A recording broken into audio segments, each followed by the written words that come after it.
There's this idea in conspiracy theory, and I'm sure you've heard it if you've watched InfoWars or been in this sphere for a long time.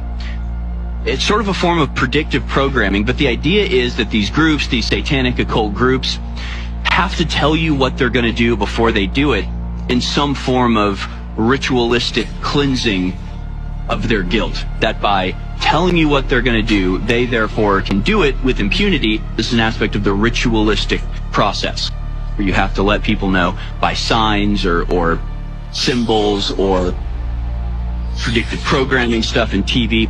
I think what it has to do with is, as we know, abuse or control of an individual or a small group like a cult or a nation. You can use the same techniques to a person as you can to a nation. And it has to do with getting the person to go along with their own abuse, to be a participant in their own abuse.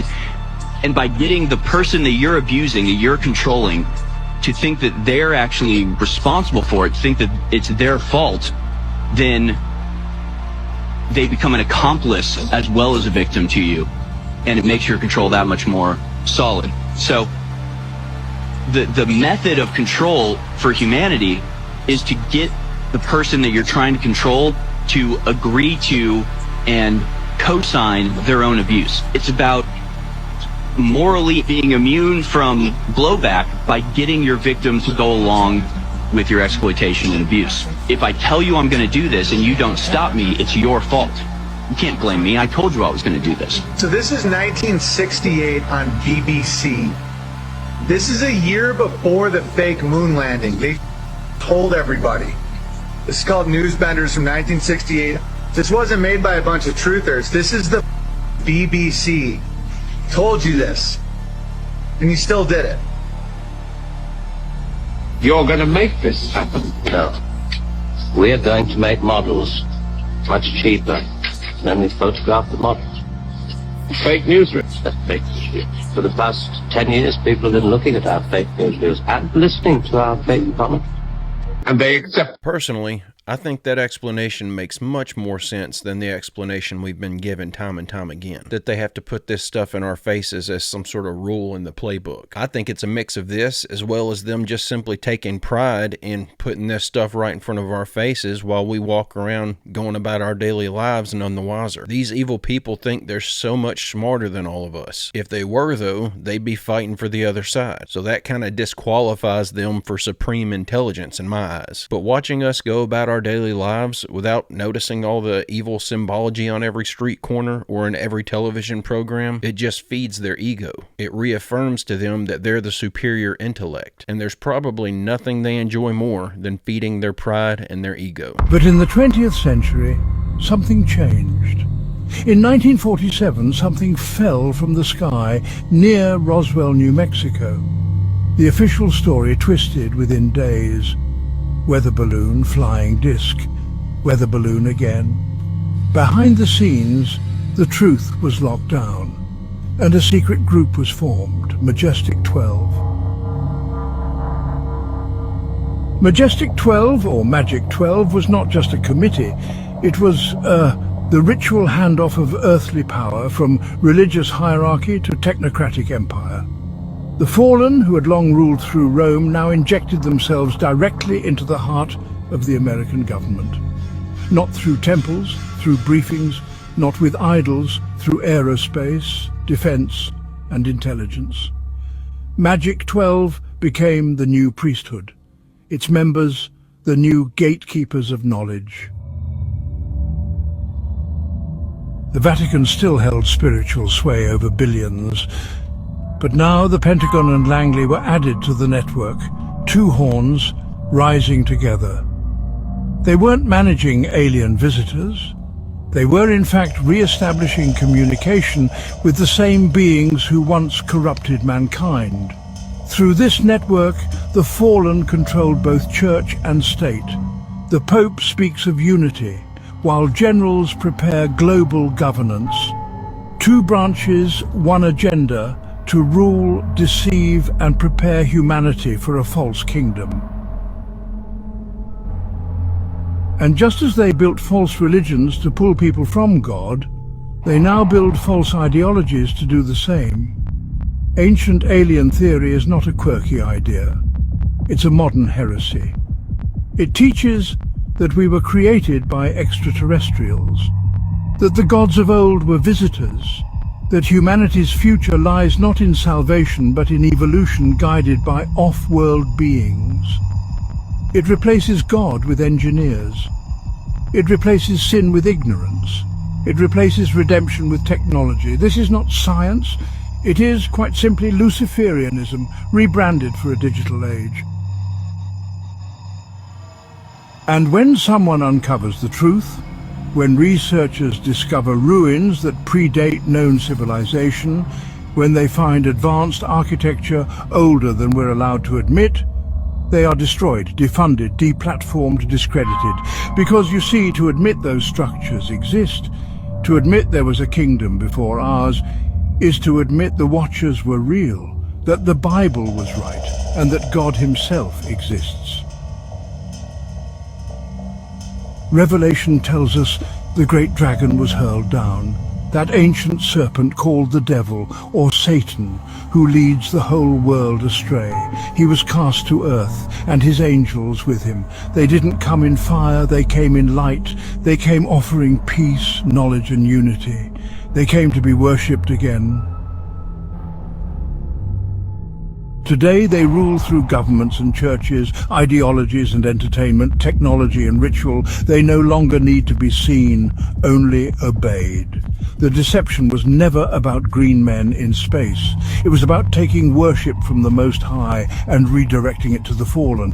They don't want to invade, they want to be welcomed, and for most of the world, they already have been.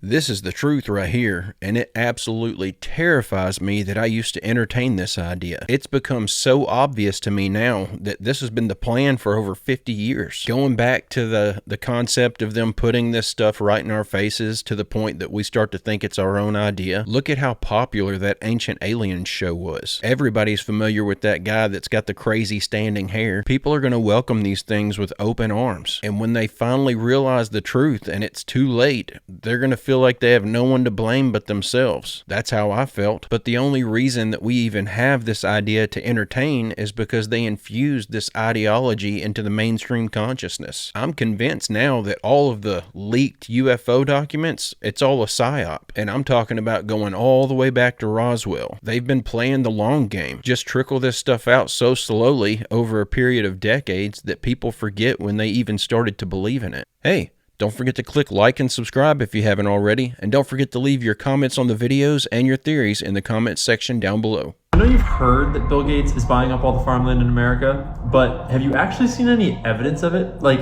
how do we know that he's buying up all the farmland in America? Well, when you look into the story of how we found out, it only gets sketchier. And it's just kind of interesting. The trail started here when a reporter at the Tri-City Herald noticed that one of the biggest rural land purchases in recent American history had just happened on the border of Washington.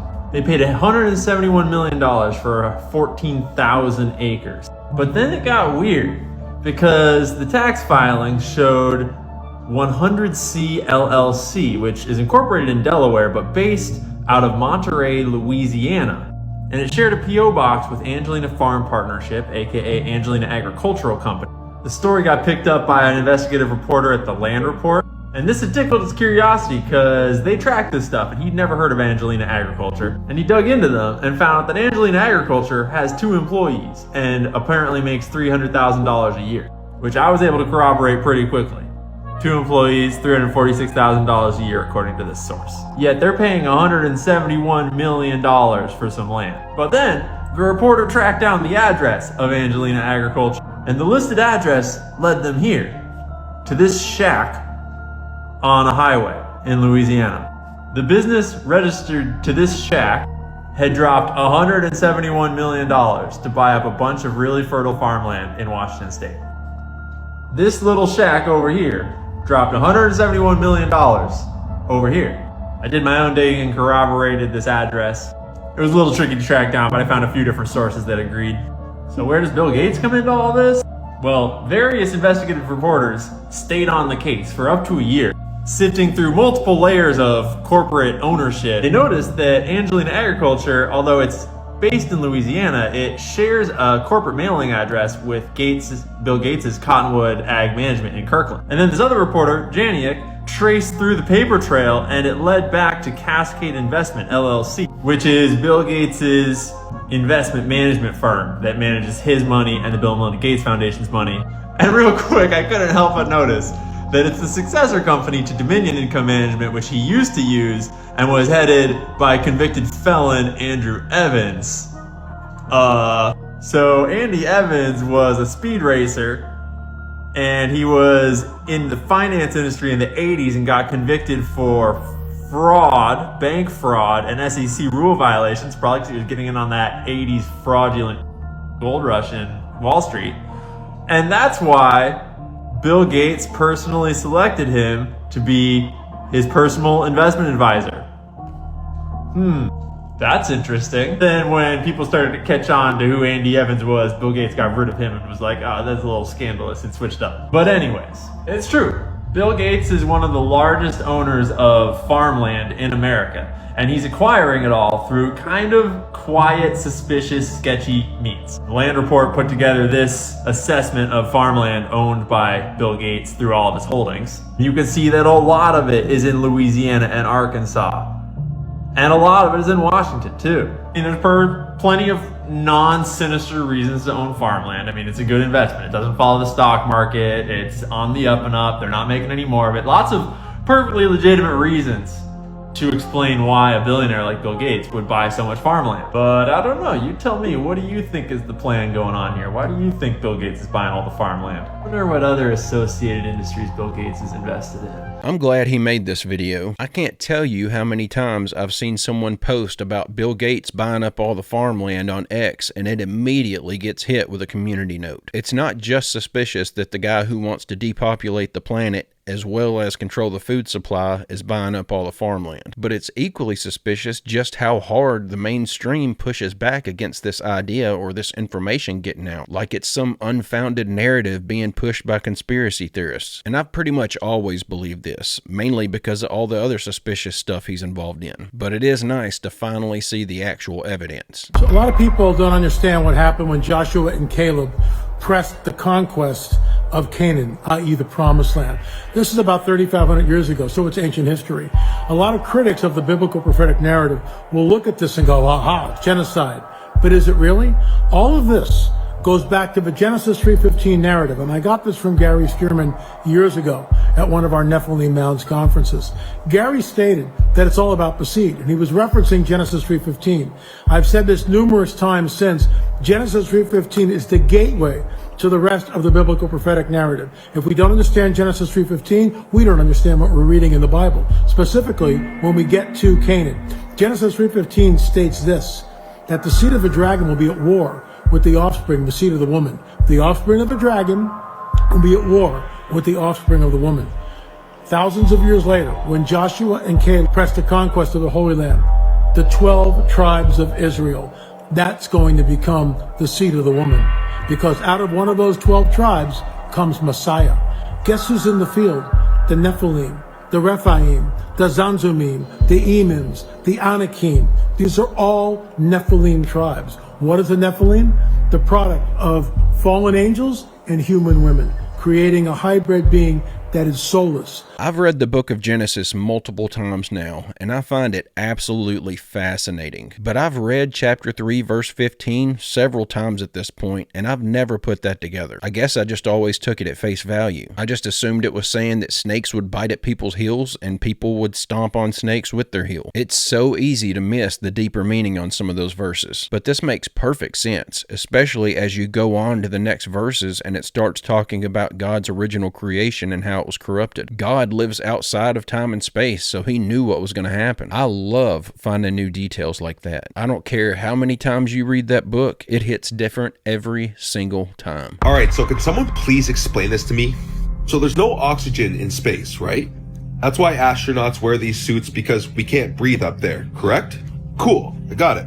Makes sense. But then we have this just massive, raging fireball, just chilling in the middle of our solar system, burning for billions of years, apparently. Now, how is that possible if fire needs oxygen? I mean, like, something that we can prove scientifically down here on Earth is that fire needs oxygen.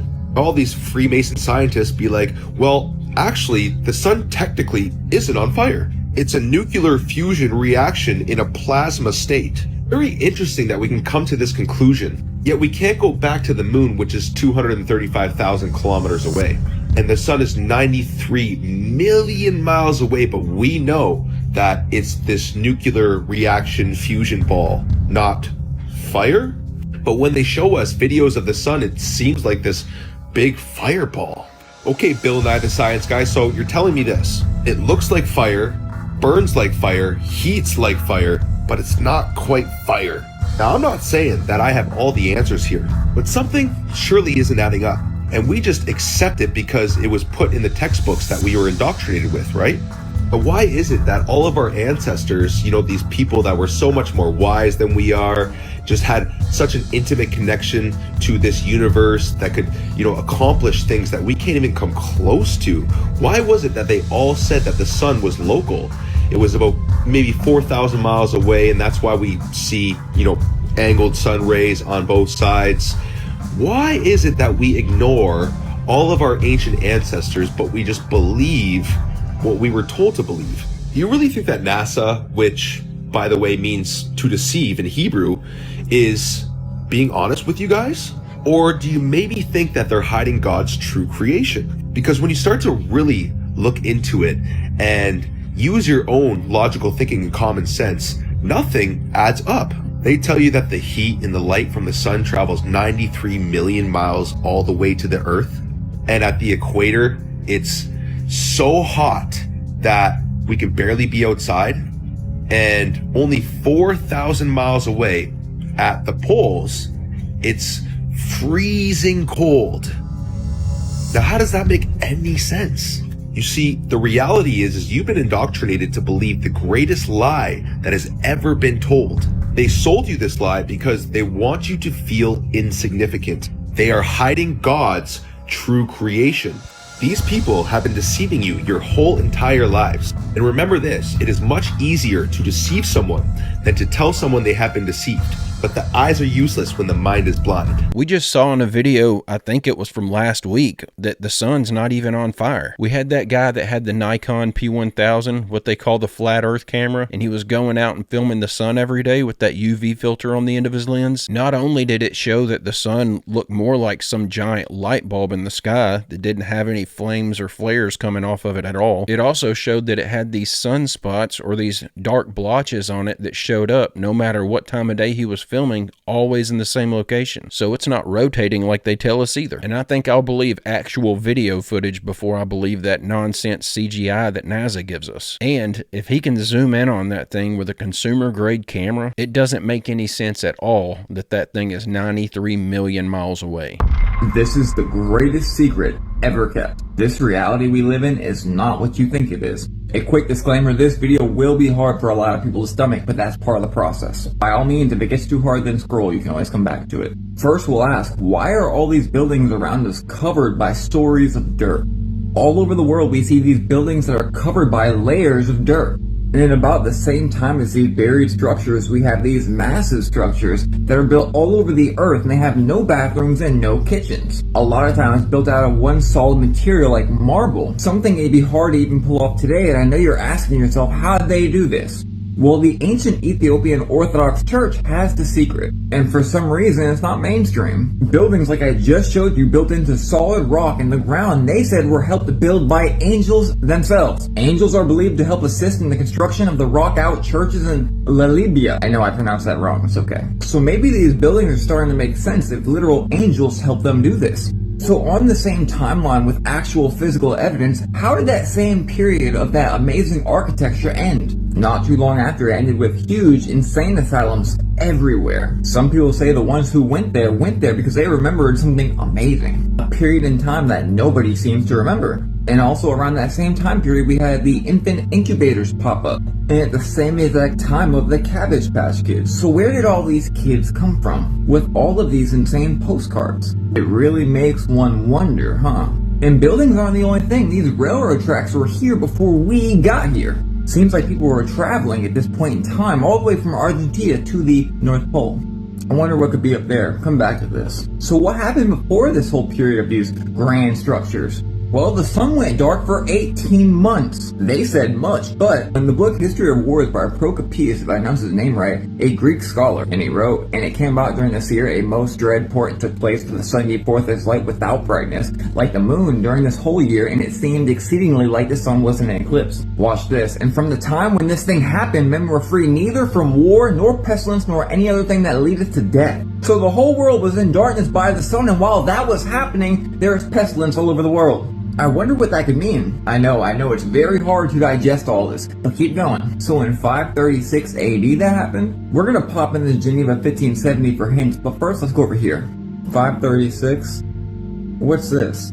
Why is this building and this building the same exact building, a picture of the same exact thing, and the dates are up by 1,000 years? Maybe the dating system is wrong. 1732 or J732? 1672 or J672? 1783 or I783? What's an I or a J4? Here's a coin. Jehovah? With the I? The tetragrammaton right here. 1568 or I568? Jehovah again, just like Jehovah, like YHVH?